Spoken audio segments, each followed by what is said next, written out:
Magandang gabi po sa inyong lahat. Characters of the Gospel. Si Jesus,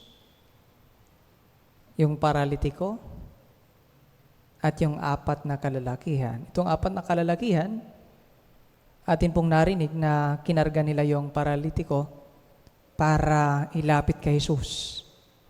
At para gumaling itong paralitikong tao.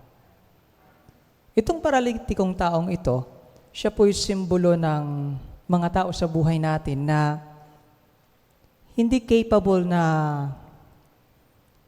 makalapit sa Diyos. So, nangangailangan sila ng tulong. They need a hand. Siguro mas maganda para sa pagninilay natin ngayon,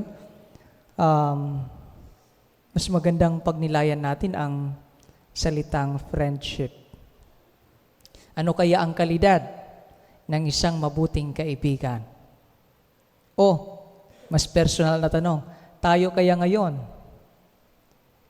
masasabi nating mabuting kaibigan tayo? Dalawang bagay po ang ating matututunan, tinuturo ng ating gospel, kung saan masasabi natin ang isang tao na mabuting kaibigan. Una, ang mabuting kaibigan po ay nagbibigay ng pag-asa. Nagbibigay ng pag-asa.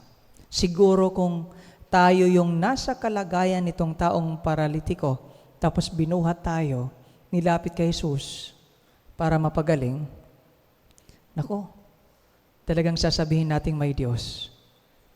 Talagang sasabihin nating mabuti ang Diyos. Little acts of charity, nagbibigay po ng malaking pag-asa. Kahit gaano kaliit ang ginawa nating mabuti, nagbibigay po iyan ng malaking pag-asa. Malaking pag-asa. Don't underestimate the power of small things. Small good deeds. Malay natin, di ba? Malahiganting pag-asa ang maibigay natin sa isang tao. Pangalawa, ang totoong kaibigan po ay, lalong-lalo na pag mahirap ang buhay, dadalhin kayo sa Diyos. Dadalhin kayo kay Jesus. Hindi kayo dadalhin sa kung saan-saan. Kasi yung iba pag may problema, dadalhin sa bar. Diba? Dadalhin sa kung saan-saan na lugar.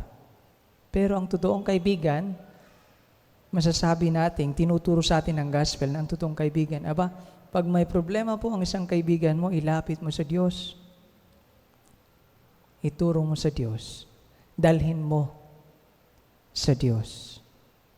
So itong dalawang quality ito, mayroon kaya tayo nito? Diba? Ako kaya, tayo kaya. Pag may kaibigan tayo, na ilalapit ba natin sa Diyos? Pangalawa, pag may kaibigan tayong lubog na lubog, dinadala ba natin sa Diyos? Two qualities.